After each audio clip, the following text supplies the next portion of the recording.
Sisters who watch. Sisters who watch. Sisters who watch. The Valley. Hey, y'all. Hey, welcome to Sisters Who Watch. Hello, I'm Shelby. And I'm Laura, and we're sisters who watch everything TV, movies, sports, concerts, and even reality TV stars having children and fighting each other in the Valley. Today we're watching The Valley. The Valley, season 2 of the Vanderpump Rules spinoff. Yes, Big before one. we get into our episode and introduce our very special guests, please make sure you're giving Sisters Who Watch 5 stars. 5 stars wherever you listen. Rate, download, subscribe. Follow us on social media at Sisters Who Watch. We appreciate your support.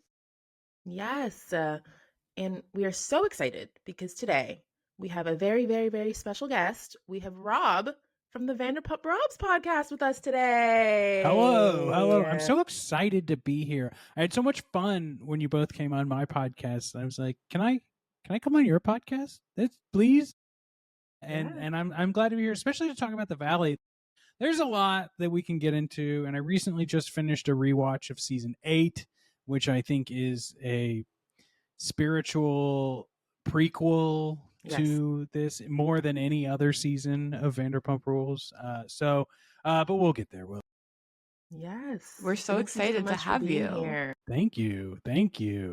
Would love for you to introduce yourself a bit, tell people about your podcast, how to find you. Yeah, the podcast is called Vanderpump Robs with an S, kind of like Vanderpump Rules, but with my name. And the thesis started as a let's rewatch the show, and then it expanded more into let's watch reality TV, and how Vanderpump Rules is kind of the center point to how I watch other reality TV shows. Basically, you're always going to get a new Vanderpump Rules recap as bonus episodes and in the Patreon feed. But you will also get any new episodes that come out. Apparently, there's a season 12 coming out sometime soon. And I cover, like Southern Hospitality, all the Bravo millennial shows. But I'm doing something special right now where Southern Hospitality may not be millennial, but I will say Summer House is, and I will cover that as well. Yeah. That's basically the podcast. Vanderpump Robs, wherever you get podcasts. Love it. Yes, thank you for sharing.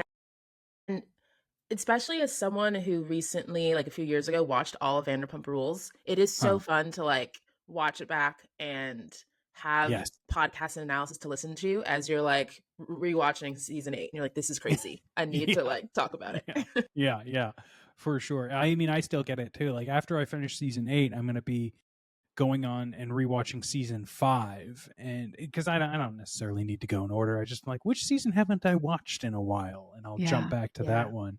And I just recorded with Ashley Ray, who has a podcast called TV I Say with Ashley Ray, and she's an expert. And it's her first journey into Vanderpump Rules too. So season 5, of course, the infamous first episode is Summer Bodies, which really shows you the type of television that was being made in 2016, terrifying, and how bad Lala and James really were at their absolute worst. Mm-hmm. Wow. Well, James continued to get worse, I should say, but Lala has evolved. At least started cleaning up her act a little bit. So.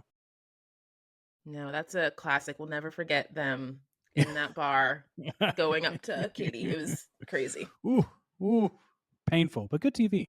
Yes, very good TV. And speaking of good TV, we also, love Bravo. We're big Bravo stans over here. And so something we like to do with fellow Bravo fans is do a bit of a Bravo breakdown. So we have some Bravo related questions for you. I'm ready. Bring it on. Amazing. So first, who is your favorite Bravolebrity of all time? Favorite Bravolebrity of all time? Now, it's tough because in order to not get a whole bunch of hate comments, I should probably say Ariana Madix. But I will say Ariana Madix is up there. And not just because of Scandal, but because of how she came into the season and essentially was an audience proxy. She's not without her faults in some of those early seasons, but she's good. I wouldn't say she's my top, though. Jax, I would have said, is close to my top because he's just a chaos person until the second Drama season machine. of The Valley, which we'll talk about. I can't in good conscience say he's there. And can't say James, because once you realize the facade of James's quips is hiding an insecurity that he's discovered. You can't say Lala because she's annoying. No.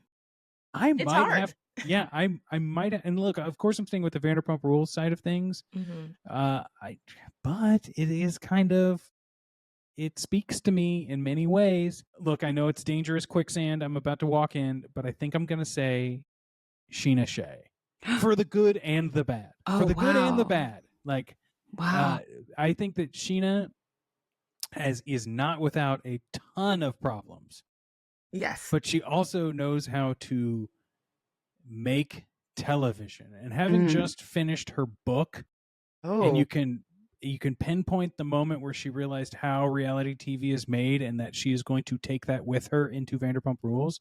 She talks about the Hills episode she was in where Heidi like is really mean to her, and then when they're walking on the lot later, she drives up in her sports car and it's like, "Hey girls, you know all that mean stuff was just for the show. Love ya, bye." And she's like, wow. "Oh, so I can This is what I need to do. Be different on the show to make a good episode."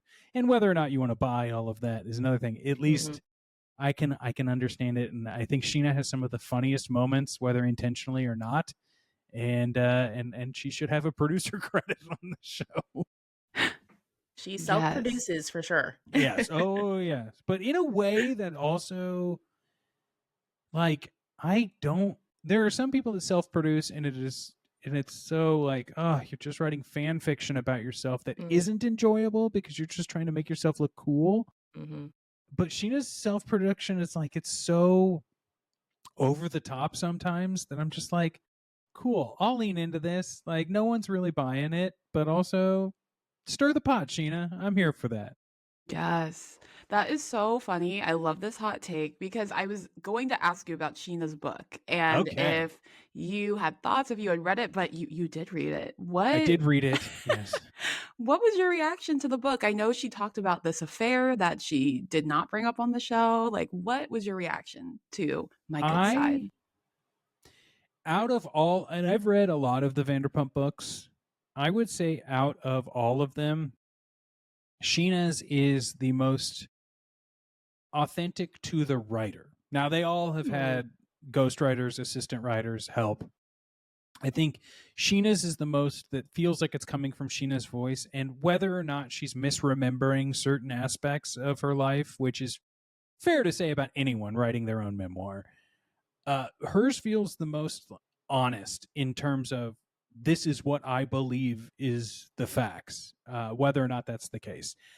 I think that the biggest hot take I have from this is I don't appreciate and I posted about this and people did not like it. I'm so sorry that a lot of content creators ended up using aspects of Sheena's book to make posts that they think would go viral or get them attention in a way that they would have a field day if they even cracked Lala's book, right? Like, and that I think goes to show you that Scheana wrote a captivating book that has stuff people want to talk about, but no one talks about Lala's book, in that way. And Lala's book is complete fan fiction of her entire life.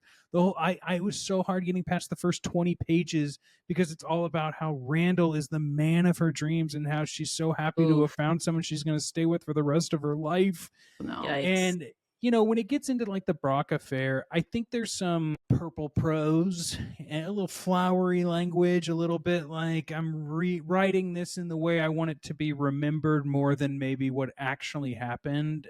And that's fine. What I find more interesting is the history of Scheana and the fact that I don't think enough people are talking about the Hooters scandal she was a part of. Did you all hear about this? No. So there was a real degenerate man who, and I'm not going to have all the details, but who was a Hooters manager or something like this, and was hiring waitresses and then like secretly filming them as they changed into the outfits, right? Very trash behavior, very disgusting. Who knows? I'm sure the age range was not legal, not to mention anything else illegal about this situation. But it ended up being something that was like national news in the like early 2000s. Talk shows were having Scheana and some other people on, and I think, so the scandal itself is terrible. But I also think if you put that in context to Scheana's life, that she was part of this class action huge lawsuit against this guy that became this like news cycle before the internet, went on Ricky Lake or Donahue or whatever those talk shows were, that like Scheana has been in front of the camera being herself for drama and scandal before it was even a blip on the radar that this was a career. And so I think this is certain aspects gets into her DNA about TV being part of her life. And I found that very fascinating from like a anthropological standpoint. That's so interesting. And I do think Scheana, the fact that she's actually from LA, a lot of the other Vanderpump cast members weren't. The fact that she would say like, oh, I've slept with celebrities, or like, I think she just kind of knew the world a bit more, to your point. And so that's why I think she was able to, be one of the members that was on the whole time. She sustained herself. Sure. She's still making appearances on the Valley. She's trying. Trying. I need Scheana to have a spinoff, and I need the Toms and Jax to have a spinoff where they move to Florida and live together. Like, oh my gosh. That would be insane. Them in Miami. Oh no. Yeah. I mean, they would die. Dumb and dumber. But what a season it would be. Yes, that is hilarious.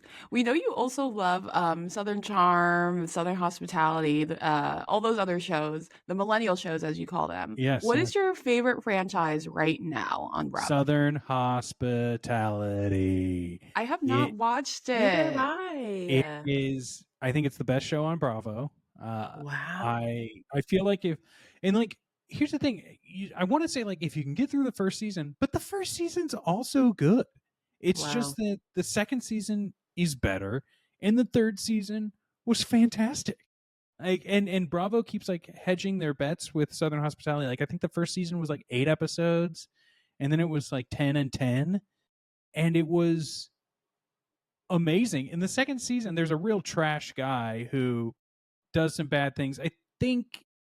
Look, I had him on the podcast, and he refutes a lot of stuff that was in the edit, but don't they all, right? Of course. Everyone gets a bad edit.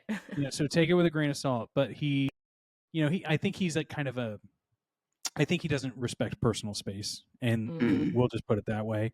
But he does have an OnlyFans, and he goes by the Milkman. And I was like, this is interesting. This is the type of stuff I need on my Bravo shows because it's so ridiculous that I can't stop talking about it. But in the third season, one of the couples from the beginning, the boyfriend obviously doesn't have the guts to break up with her, but is just doing whatever he can to get her to break up with him. And she is spiraling the entire season, and every single episode, it's like mascara running down her face, and everyone's against me. And there's just everyone has a very unique storyline, and I think it's for good or ill, but like it's a well thought out show, and I think it's actually done better by having shorter seasons because we just get to the point. Whereas like I was not a fan of the recent Southern Charm season because it was just a bunch of FaceTime calls. That's really interesting, right? Shorter seasons, there's less filler, right? So it tends to be more interesting. And I agree. I watched a bit of Southern Charm and it was boring. I didn't watch the whole thing. It wasn't that interesting. The only thing I know about Southern Hospitality is there was a scandal with Luann and Joe Bradley. Yes. Luann from New York? Yes. They had a little affair and it like broke Bravo News. So I remember this. And I believe they discussed that in the season 2 reunion is kind of where that falls in line. Yeah. Which then sets up season 3 with some shaky friendships, because the ultimate betrayal is telling people you cheated on someone. But yeah, I'll let you discover it for yourself. There's also a character named Grace Lilly who is made for reality TV, although I wonder if her personality is that, or if she just really likes to party. So do your own research. Southern Hospitality is worth it. Hey, You've sold me. Now I feel like I need to watch. Yes, definitely. So, next Bravo question. If you could be on any Bravo show, which one would you go on? Oh, Lord. If you would at all. Yeah. Well, I feel like I would I wouldn't be able to survive a show like Summer House because I don't drink. Carl's on there, but Carl's not really making waves. So I don't think I could. I really don't think I could put up with the Summer House people very well. Maybe West, because we're both from Kansas City, but still he feels a little too broy for me. I am aging out of Vanderpump Rules territory, so I guess I could go on the Valley because I'm like their age. Yes. But I also think that I live a very different life than them, and I feel like maybe that's what they need on that show. Yeah. They need someone who's a bit grounded, not, insane. Yeah, I could see you on the Valley. I mean, you're there, right? I'm over here. I can figure it out. Jax's. Yeah, I'll take over Jax's, go to the farmer's market with them. It's going to be fine. Yes. I want to see it. I want to see it right now. New cast member, Vanderpump Robs. We'll start a change.org petition for it. Please, I'll donate. Yeah. Okay, another important question. We kind of brought up a little bit. The whole Allie and James breakup, this all came out like after we recorded with you. Yes. What was your reaction to this whole situation? It's a messy. I feel like we still don't know a lot about what happened. What do you think? Well, I think that as much as certain individuals want to protect James Kennedy, he's already shared who he is on the show.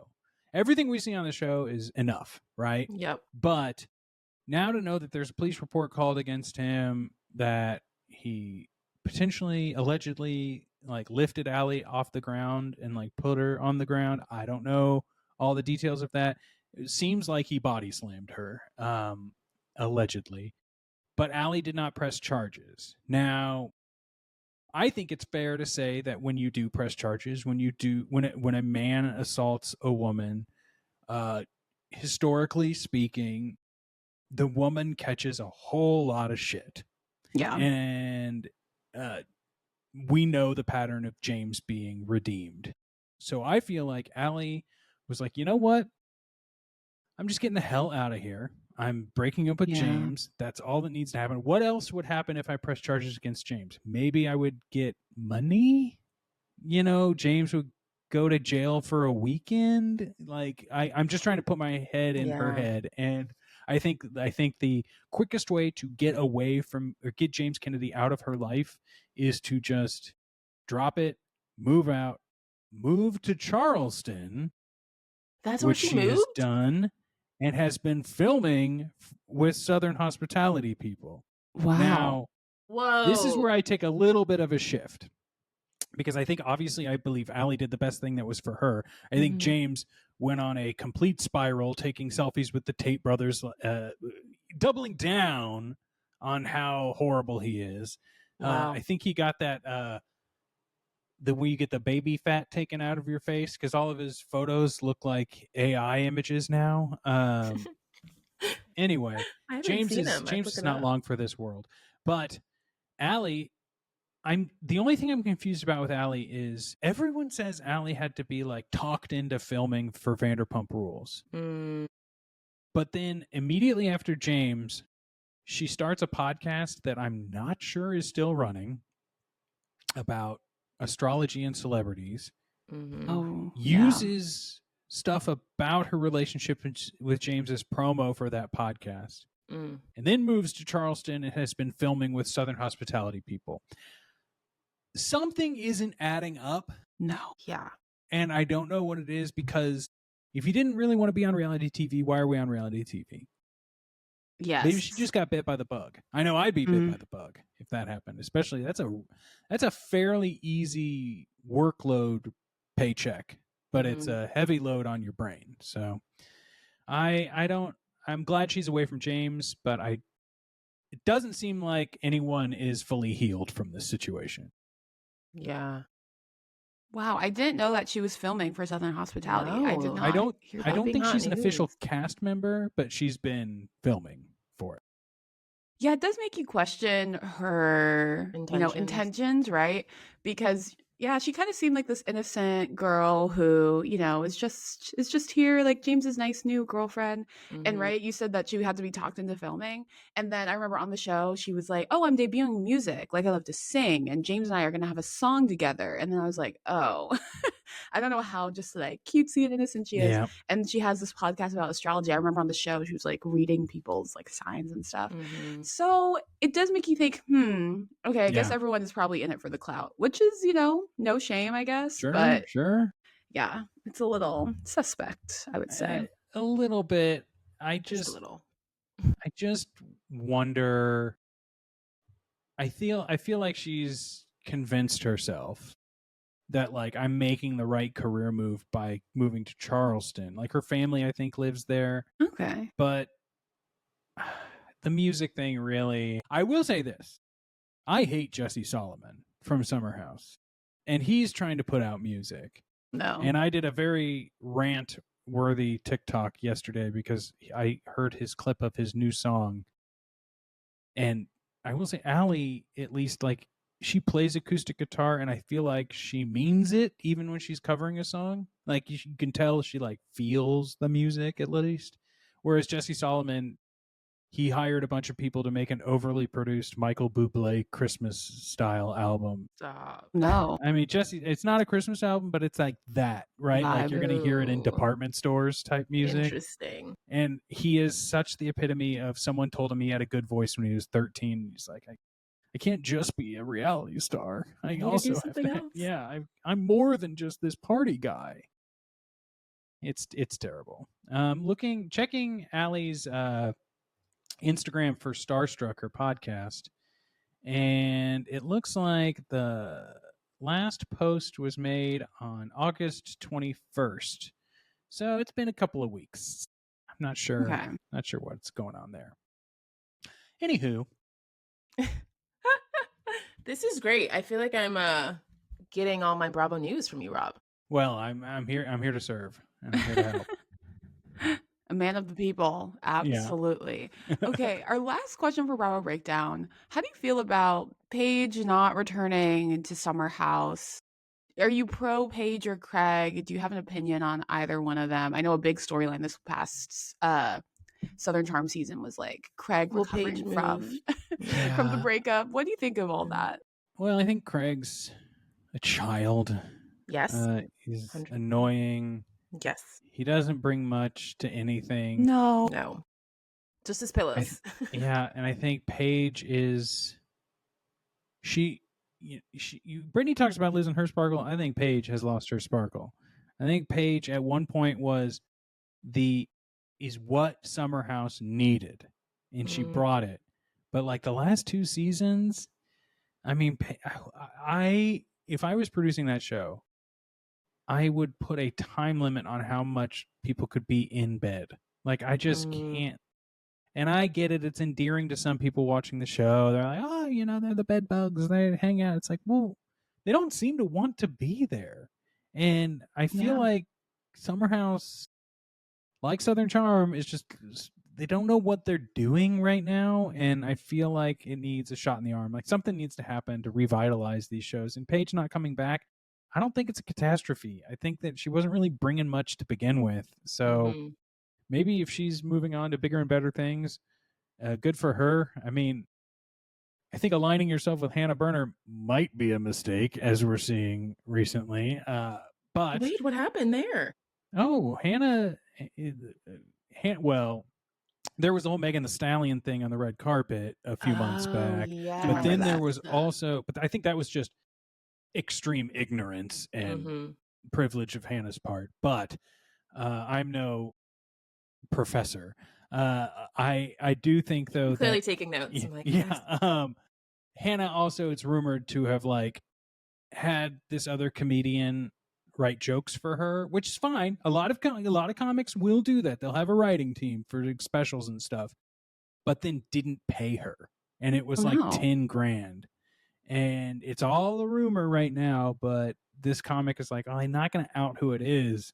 But then like the people on this radio show was it this person? Was it this person? Was it this person? And they pretty much rattled off everyone but Hannah. And then this comic was like, well, here's the thing. She's a stand-up, but she's not famous for being a stand-up, if that makes sense. And then it like all signs point to between Hannah. the lines. Yeah. Wow. Oof. That's not good. Tea. Sip it. It's great. I'm sipping. Wow. Okay, well thank you Professor Rob for your insights. This Bravo breakdown class has been very informative. It has. Pop quiz. No, yes, we love your intellectual takes. This is what Sisters Who Watch is about. Intellectual takes on reality trash. You know what I mean? Oh, I know exactly what you mean. Yes. Okay, we got to talk about the Valley, right? We were kind of dancing around it. But Shelby, can you just give us a little bit of background for the Valley? Yes, the Valley season 2. If you guys need a log line, fellow listeners, this is what it is. Follows a group of close friends. They trade bottle service in West Hollywood for baby bottles in the Valley, all while they navigate bustling businesses, rocky relationships, and feisty friendships. Whew, very true. And yes, one of the reasons why I want to discuss this with you, Rob, is because it is truly a Vanderpump Rules spinoff. It has former cast members Kristen, Jax, and Brittany. And season 1, it was like pure cinema. It was so good. So like our expectations were high coming in. Rob, how are you feeling coming into season 2?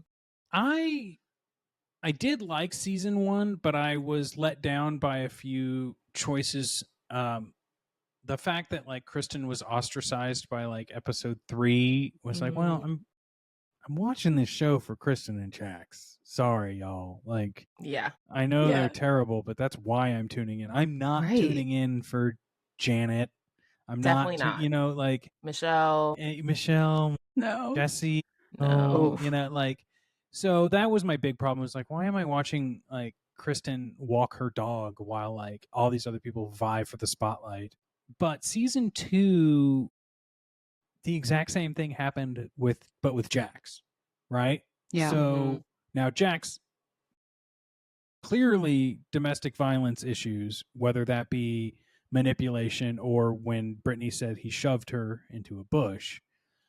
But I do think the Jax-Brittany dynamic is scary because they both enable each other. I'm not giving Jax an excuse by any means, but that was like painful to watch in season 2 because I feel like production had, and this is purely speculation because I've never worked on one of these shows. I don't know exactly what happens, but I'm going to blame who's ever at the top. I think it was Jeremiah Smith, the guy who I think ruined season 11 of Vanderpump Rules. He now has a magical themed tiki boat tour out of Marina Del Rey. So I wonder how many more shows he's going to be show running and producing. But the cast seemed to love this guy. Scheana talks well about him in her book.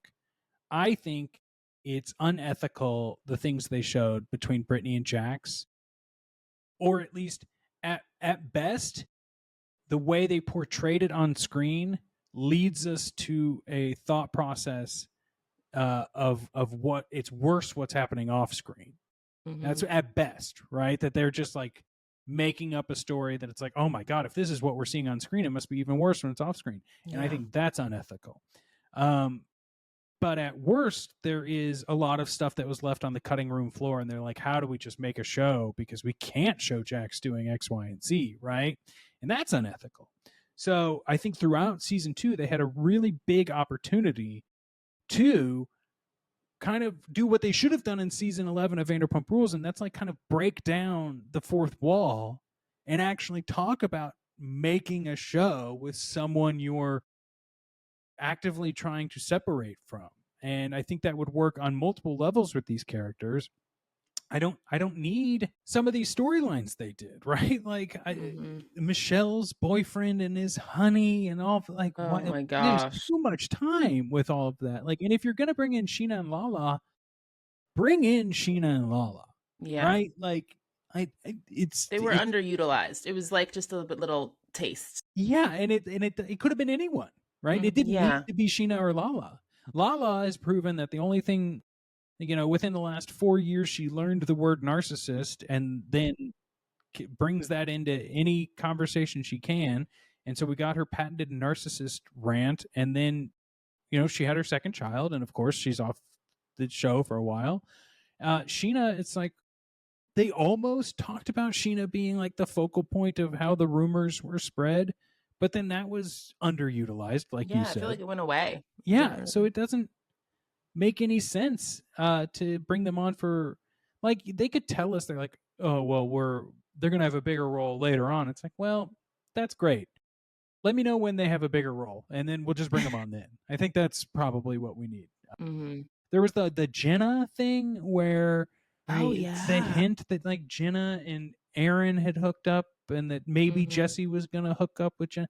Jenna is like the same woman from season 3 of Vanderpump Rules with the Uber receipts that James like went home with and Kristen found it. Like, this could have been huge. They underplayed that. Underplayed that too. So I feel like I don't have high hopes for season 3 because of this. We know that Jax is taking season 3 off, which I think just tells us he'll be back in season 4. Yeah, right. And I would like to know what's going to happen. But season 2 in general, pretty big letdown.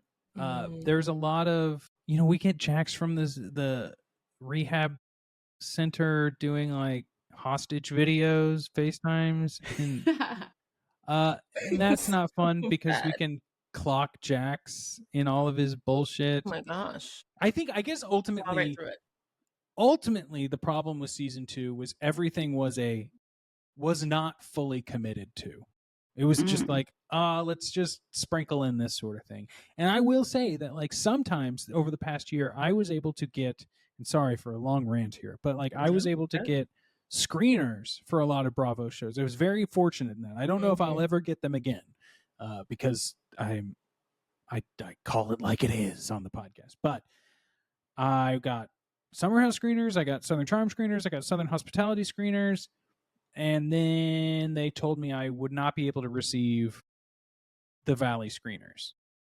And I think that the Valley was getting edited up until like the week of the episode. Wow. Interesting. I also think that there was a lot of, this leads me to the thing of like stuff being left on the cutting room floor because they can't show it on TV or whatever. And I think that was part of it too. Like, what if the screener cut ends up having something that we ultimately cut for the actual show? And that's kind of where I'm at with that one. Interesting. Yeah. Again, Professor Rob giving us some additional insight.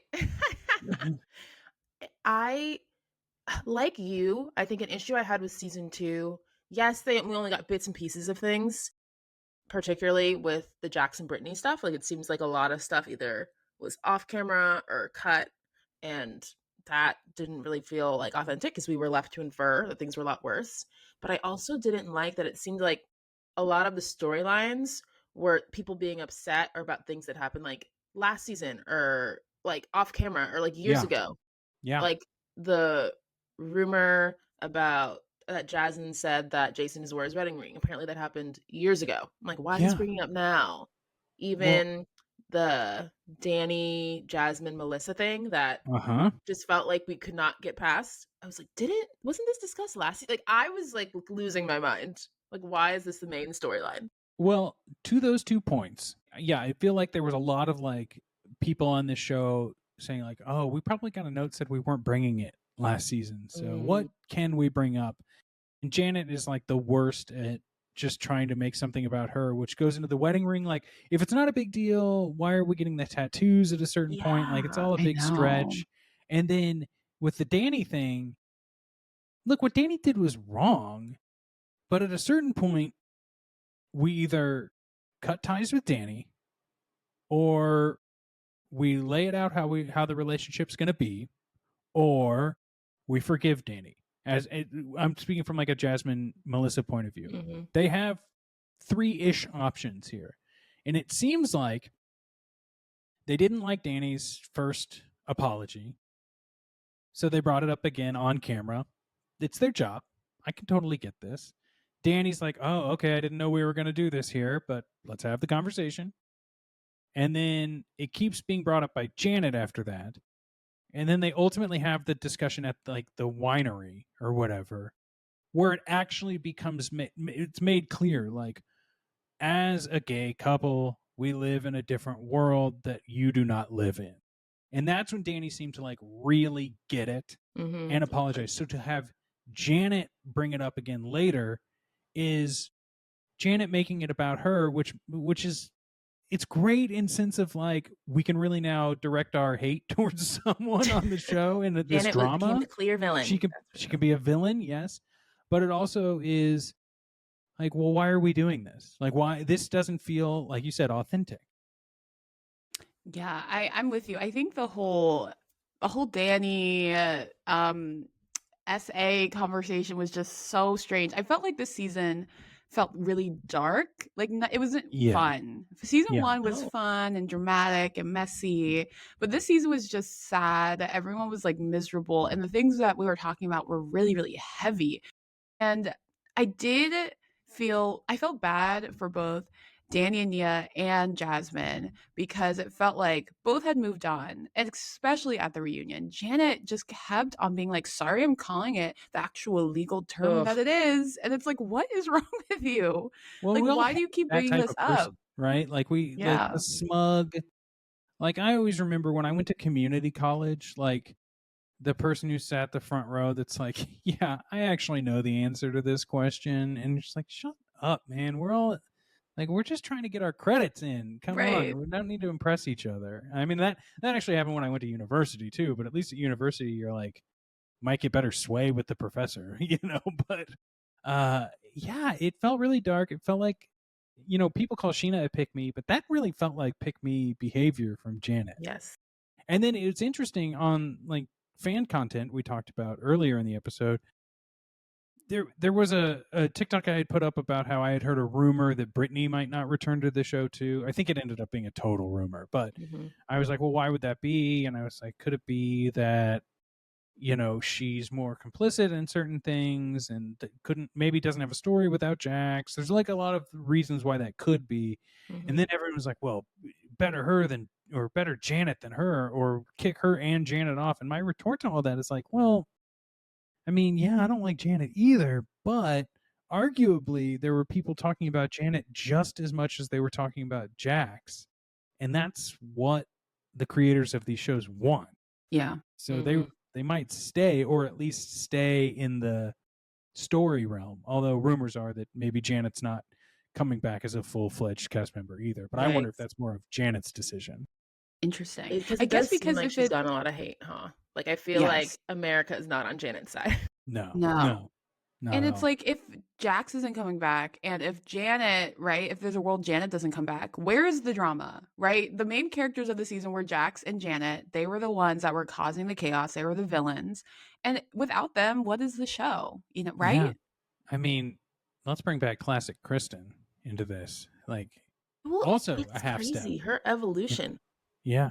The one thing I liked about this season, I was like, whoa, having seen all Vanderpump Rules, to see Kristen happy and her evolution as a more like calm, composed person. She's engaged, she's having a baby. I'm like, wow, love that for her. Because when she was with Sandoval and cheating on him with Jax and like flipping off Lisa Vanderpump, like she's come so far.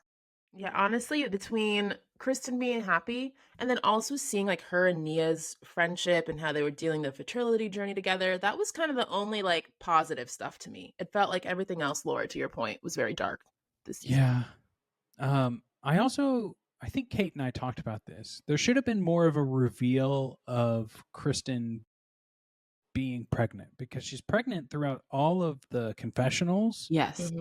Yet stakes then, because we're watching this story of her going through this conception journey and how she unfortunately had a miscarriage before, and they don't know if she's going to be able to be a mother. Well, what if like we had this happy ending, after Luke proposes to her, where then she stands up, she's like, and not only that, like, I'm gonna be a mom, right? Like, because we all know anyway, so why not make that more three-dimensional for the viewer? Yes, I agree with that, because she's talking about, like, I just want to have a baby. I want to have a baby. I want to have a baby. And then, all the confessionals, she's like so visibly pregnant, and also online, like it's we all know she's pregnant. So it did take away a lot of the suspense from the season, right? We know they're engaged. We know they're pregnant. So it's just kind of like, we knew it was coming, right? Episodes ago. So it was like, oh, like, this is sweet, but it wasn't a shock at all. Which leads me back to the whole Jax part of it. Like, I think they really had to scrape together other storylines once Jax got kicked out, essentially. Right. Yeah, what did you think of course, the whole Janet, Danny, Nia situation is just a disaster, but do you think that Danny has a drinking problem? Because Janet was insinuating that Danny has a drinking problem. What do you think about that? Like, he was drinking in the closet and stuff. Here's what I'll say. It's no secret on my podcast that I am a sober man, right? I have what I call a drinking problem, only because I'm the sort of person, you put a glass of water in front of me at a restaurant, I'll just continue drinking that glass of water, right? Like, I know what it's like to just be the person who's like, yeah, I'll have another one, right? So in my life, I just cut it out, because whether it's booze or weed or whatever, it's like, I'll just light up another one, right? And that's good for me. I don't like to take other people's inventory of what I necessarily think. Yeah. But from what I have talked about on the podcast, this is me couching it in my own language. I think that the question is fair. I think that Danny is not an alcoholic per se. Like, that's not what I'm getting from his behavior. But I feel like he hasn't quite hit the spot where he realizes that, like, just because we're away from the kids doesn't mean I have to go from 0 to 100, right? And I don't think he's been able to find that mix, because he doesn't have a lot of opportunities away from his kids partying unless they're filming, right? Yeah. And then it's like extremely encouraged. So the like drinking in the closet behind the thing, I don't know. I mean, I think like Kate had said it best. She's like, I've been to a lot of parties, and a lot of people will just chug from a bottle near where all of the bottles are kept. I was like, yeah, I've done that too. Like back in college, granted these people are older than that, but I don't think it's that crazy to think that if all of the liquor is stored in one area and you want to just take a quick shot, like, yeah, maybe you don't want to just be like holding a bottle up to your face on camera. But that doesn't mean he's like secretly drinking, like, and keeping it from other people. And then when they go even further later on, where it's like, well, didn't you like have another drink at the bar so you could come back? And he's like, yes, I did that too, because I wanted to have another drink, but I didn't want to have that other drink on camera. Like, there are elements of there being like things to discuss there, but I don't think it's Danny necessarily. Like, I don't think Danny's like hiding bottles around his apartment. I don't think he's that level of a guy. Yeah, I think that's a really interesting point, because the cast members also come for Danny and Nia about like hiding, certain parts of their personal life. And I do think that they are hyper cautious, like around the cameras, right? They are protecting an image. So I think that has to do with Danny, being a bit more coy about his drinking while they're filming. I think it's like the Hollywood Christian of them too. And look, I ain't far be it from me to come for someone's religion, but I think there is a difference when it is like celebrity church, and I think there's something in them that they're like thinking about when they're like reserved on the show. Yeah, no, that's a great point. I think that's a good point.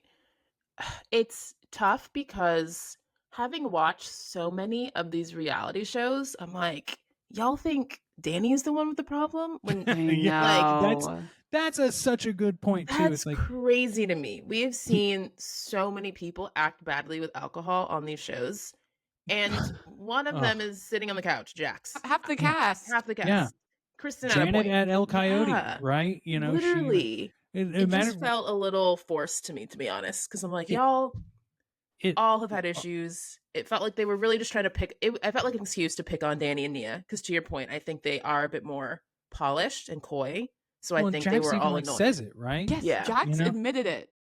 Yeah. Yes. And that's like it's so stupid that Jax admitted that, because now Jax's whole playbook from everything we've ever seen is on display. He like figures something out, and that's what he's going.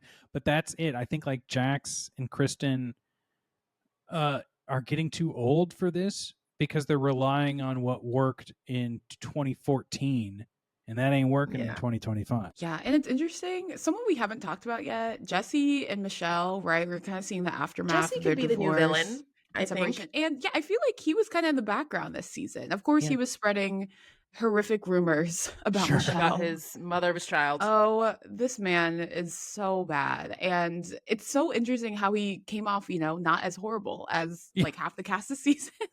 He said terrible things and still came off looking like, oh, well, maybe not so bad. I think that I think Jesse is a fun villain, right? He says bad things, but not always. And he says them to rile someone up or to like spin the top, right?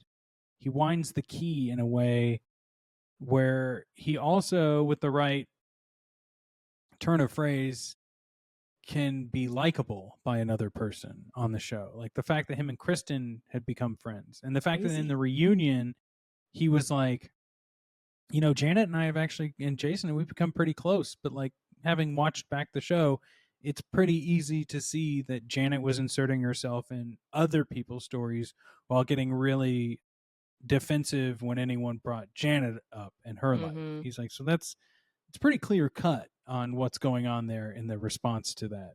So Jesse knows how to like play that game without being like dangerous, whereas like Jax has become dangerous.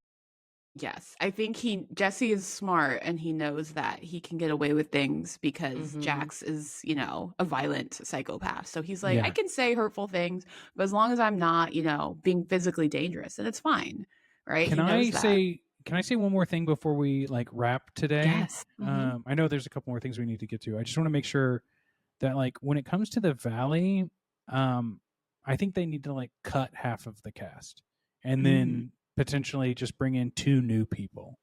And like some of these people can still be like friends of, but sorry, Michelle doesn't need to be she gave nothing. A main cast member. I feel bad, but she did nothing. Jasmine and Melissa, unfortunately, I don't like. They either need to like really become cast members or need to be friends. Jesse could go. He's on the fence for me. I think he could be a good villain. Luke, I think, can take a step back and just be Kristen's fiance. Yes. Yeah. Kind of like Janet Brock, and Jason can go. Brock can go. Like if they're gonna savagely cut this cast, like cut 4 to 5 people and bring on 2 really good people. And so, but I don't think that's what's gonna happen. No, they're probably going to keep the same people. Do you think that Scheana and Lala should become main cast members? Scheana, yes. Lala, no. Ooh. Only because Scheana, I think, has a better history with the people than Lala. That's fair. And also, of course, all of my thoughts of Scheana from earlier this episode. Yes, your team Scheana. Yes. I don't know if I go that far, but yeah. But I think that is like a good segue towards like the reunion and sort of like the end and the future of the Valley. Like, what in an ideal world do you think should be the cast, and just what should be the storylines? Because there have been rumors Sandoval was interviewed and Schwartz, and they're really trying to figure it out. I think they realized season 2 wasn't what it needed to be. In a perfect world, season 2, Brittany becomes the villain because people are realizing how much she like just doesn't pick a side, and then that pits Zach, friend from Kentucky, against her. I think that's, like I said, in a perfect world, Sandoval is brought onto the show, and everyone's like contemplating, well, I wasn't a part of that drama, so I'll invite him to guys' night or whatever. He becomes ingrained. He's a friend. Scheana will like vouch for him, but say like, keep your guard up. And then Jax comes back in season 4 and has to battle with Sandoval.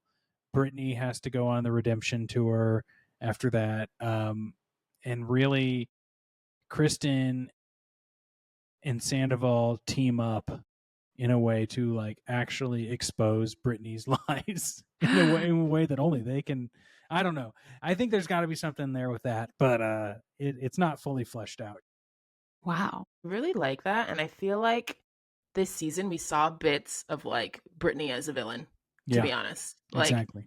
I'm like, why are you always taking Janet's side? Zach's been your friend since Kentucky and you're not defending him? Like, that seems really crazy to me. Yeah. It's frightening because I get that Brittany is probably a very nice person. That doesn't mean she's a good friend. Good point. Distinction. Mm-hmm. That's a really good one. And I do think there is some discourse, and including myself as someone who's watched Vanderpump, Brittany knew who Jax was. This doesn't justify anything that he's done to her, but she willingly chose to marry this man. Yes. And like we talked about when we were on your podcast, Rob, don't do it, Brittany. That was the whole... There were signs. There was a literal sign. There was a sign. Oh God, that's still one of my favorite episodes. That was great. Talk about. Man, that season had such potential and really fell off after they got married. Like, there's a funeral for a lizard, and then a commercial for Lisa's Vegas suite, and then 2 pool parties, and in between all of that is just Dana, Max, and Brett, which never to be heard from again. Didn't work. No. Yes. So overall parting thoughts for the Valley season 2. Rob, would you say it's a wait or watch? Like, would you recommend this season to friends? I would say watch Southern Hospitality first. And then if you are in between seasons, watch season 2 of The Valley. I think that's a good rec. I think it's a wait for me. Yeah, like, it's a wait. You can find the highlights online. Look on TikTok and Instagram. You don't need to waste your time watching the whole season. Especially the reunion. I was like, what am I watching? Like, they're all just 3 parts. Give me a break. 3 parts for what? Literally for what? Me, like, so long to finish all of them because I was like, wait. I didn't even talk about the 3rd part on the podcast because I was like, there's nothing to discuss. Nothing. We have some stuff. Yeah, the reunion was a waste of time. I literally was like, why am I watching like 2 I would say most reunions hours on Bravo are a waste of time. This is true. Should only be 2 parts if Max. They legitimately need to be. 3 is crazy. 3 is way too much. Then the only way that I think even it works is like Scandival season 10. It was great because like we went to the trailers, we cut to the smoking breaks outside. Like, give me that if you're going to give me 3 parts. Yes, you know? Yes, we need a bit more. Absolutely. Okay, well, onto our what to watch segment. So we talked about season 3 of The Valley. It's coming back. We talked about who we want the cast to be. I'm excited to see some shakeups. We need a change. Yes. We need some new energy. And so the Vanderpump season 12 reboot is coming up. Are you excited about it? How do you feel, Rob, with this? I'm optimistic. Yeah. I think it's good. Now I heard it's coming out on October 29th, but I might have a little tea because I messaged my contact for my screeners and I was said, hey, if I'm still able, I'd love to make sure I'm on the list for, and this was like last week. I was like, I'm on the list for the upcoming season 12 of Vanderpump Rules. And they were like, okay, Rob, thanks. But we've still got quite a ways of time before that happens. I was like, I would consider like 4 weeks or maybe, 6 weeks, quite a ways of time. So I'm wondering if this is BS. Like it's it might somehow, because I've seen it too. I've Googled it. I've seen it on the sites, but I wonder if that was, I don't know. I hope it's October 29th. I would be just in time for Halloween. Oh, scary. Yeah. But I am optimistic. I think it's going to be, I want it to be good. Let's put it that way. And this has been so fun, Rob. Like, truly, thank you so much for coming Thanks for on the having podcast. me. I appreciate it. And I'd like, if anyone out there enjoyed me, I would just appreciate taking a look at the Patreon, patreon.com/Vanderpump Robs, or just leaving me like a 5-star review on Apple. I took my podcast independent from the network it used to be on, and in doing so, the network accidentally deleted it from Apple, so I had to resubmit it to Apple. I lost all of my followers, ratings, and reviews. So, and that was like the bulk of where my listeners came from. So if people are Apple listeners, love to have you follow me there, or just head on over to Patreon where you get everything full length and ad free and video. Yes. Support Rob, support his Apple podcast page, and follow him on Patreon. Thank you, Rob, so much for being here. It was great seeing you again. I love your passion for the Vanderpump universe. It means a lot to me. Much. It's always a blast talking with you both, and I hope we can do it many more times. Yes, absolutely. We'd love to come back and rewatch an old VPR episode. It sounds like we'll do a season 5 episode. We'll get it in the books. Perfect. Excellent. Yes. No, this has been a great episode. Thank you all so much for tuning in. As always, we're Sisters Who Watch. Yes. Give us a 5-star review and let us know what you think, and follow us on Instagram @Sisters Who Watch. Thank you for watching.